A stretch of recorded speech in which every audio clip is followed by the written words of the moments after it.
नक्कल करणाऱ्या माणसांची लोक योग्य वेळेला नक्कल करतात. त्यांची जी काही घमेंड असते ती आपोआपच उचलली जात असते. दादा या राज्यातील एक सर्वमान्य नेते त्या ठिकाणी आहे. अशा पैचा प्रयत्न करून प्रत्येक जण आपली स्वतःची नेमकी कुवत काय ती दाखवण्याचा त्या ठिकाणी प्रयत्न करतो आहे.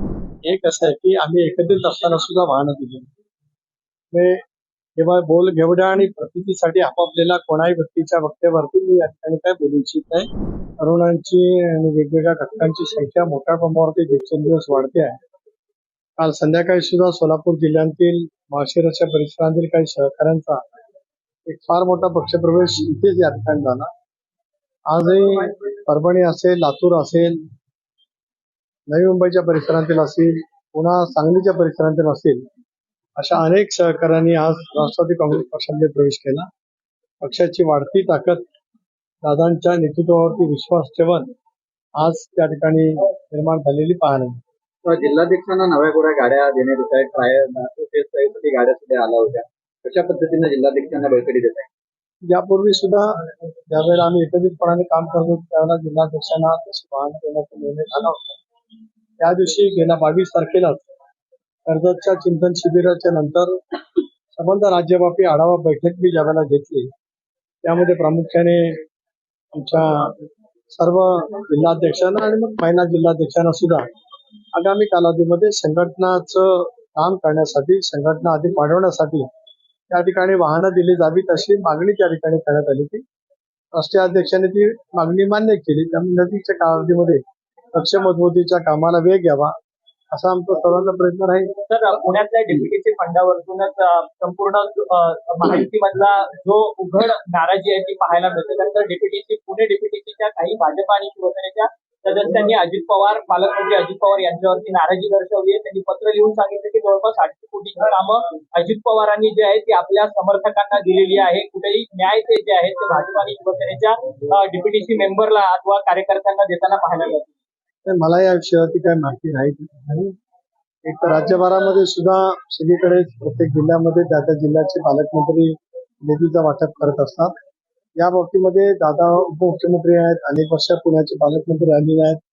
ते त्या संदर्भातली माहिती त्या ठिकाणी सातत्याने पत्र बाहेर येत आहे आणि दादांना डॅमेज करण्याचा प्रयत्न जो आहे तो सातत्याने मित्र पक्षांकडनं केला जातोय. रद्द करावा फडणवीसांकडनं पण पत्र दिले. मला त्या विषयावरती माहिती नाही, त्यामुळे सरकारच्या कामाच्या प्रक्रियेमध्ये माझा सहभाग त्या ठिकाणी नाही.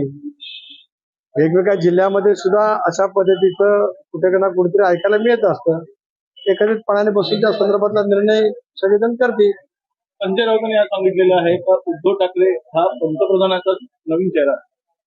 तर त्या दिवशी इंडिया आघाडीची बैठक दिल्लीत झाली त्यावेळेला जाहीर झालं असतं तर सर्वांना आनंद वाटला असता. तर कांदा निर्यात बंदीचा निर्णय शेतकऱ्यांनी घेतलाय. एकीकडे त्याचा फटका जो आहे तो शेतकऱ्यांना पडताना पाहायला मिळत आहे. कांद्याचे भाव जे आहेत ते जवळपास 50% खाली घसरलेले आहेत. शेतकरी नाराज आहेत.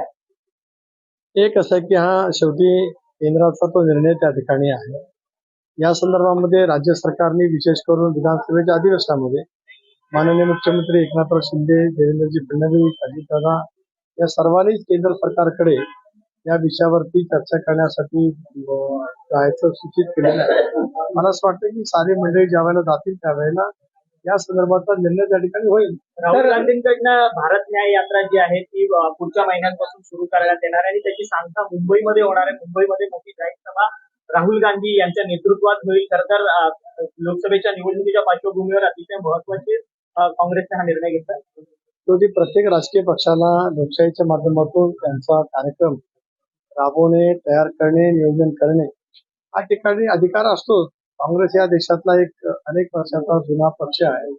दीर्घकाळ सत्तेवरती राहिलेला पक्ष आहे. त्यामुळे त्यांनी तसा कार्यक्रम त्यांचा पक्षाच्या अंतर्गत घेतला असेल तर तो लोकशाहीच्या माध्यमातून योग्य आहे. तर शरद पवार हे अमरावती बरोबर आहे. माध्यमांनी जबाबदारी आहे आणि महायुतीनं काम केलं नसल्यामुळे इंडिया आघाडीला लोक मतदान करतील असा त्यांनी विश्वास व्यक्त केला. कसा बघताय?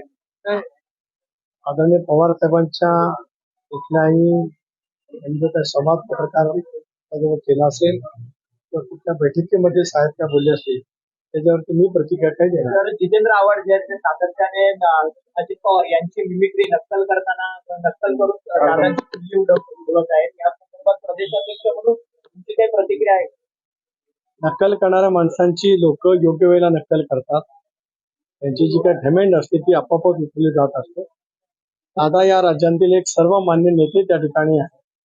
अशा पैचा प्रयत्न करून प्रत्येक जण आपली स्वतःची नेमकी कुवत काय ती दाखवण्याचा त्या ठिकाणी प्रयत्न करतो आहे. यापेक्षा अधिक काही मी महत्व त्या गोष्टीला देऊ इच्छित नाही. दादा जनतेमध्ये किती लोकप्रिय आहेत हे महाराष्ट्राने अनुभवले. तर जितेंद्र चव्हाण असे देखील म्हणाले की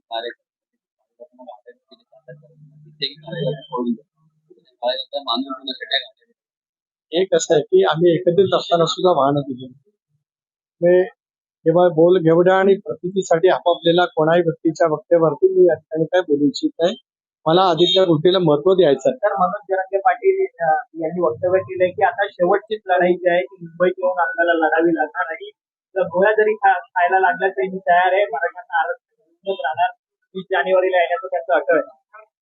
एक असं की माननीय मुख्यमंत्री एकनाथराव शिंदे, राज्याच्या दोन्ही उपमुख्यमंत्री विधानसभेमध्ये स्पष्टपणाचं आश्वासित केलेलं आहे की मराठा समाजाला आरक्षण दिलं गेलं पाहिजे, पण ते कायद्याच्या कसोटीवरती दिलं गेलं पाहिजे.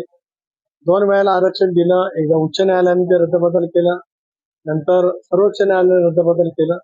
अशा वेळेला कायद्याच्या कसोटीवरती आरक्षण त्या ठिकाणी देत असताना शेवटचं आरक्षण रद्द करत असताना सर्वोच्च न्यायालयाने जी काही टिप्पणी त्या ठिकाणी केलेली आहे त्या उणीवा दाखवलेल्या आहेत. त्याची पूर्तता करूनच ते आरक्षण देणं हे राज्य सरकारने निर्धारित केलं असल्यामुळे त्याला काही कालावधी लावू त्या ठिकाणी शकतो.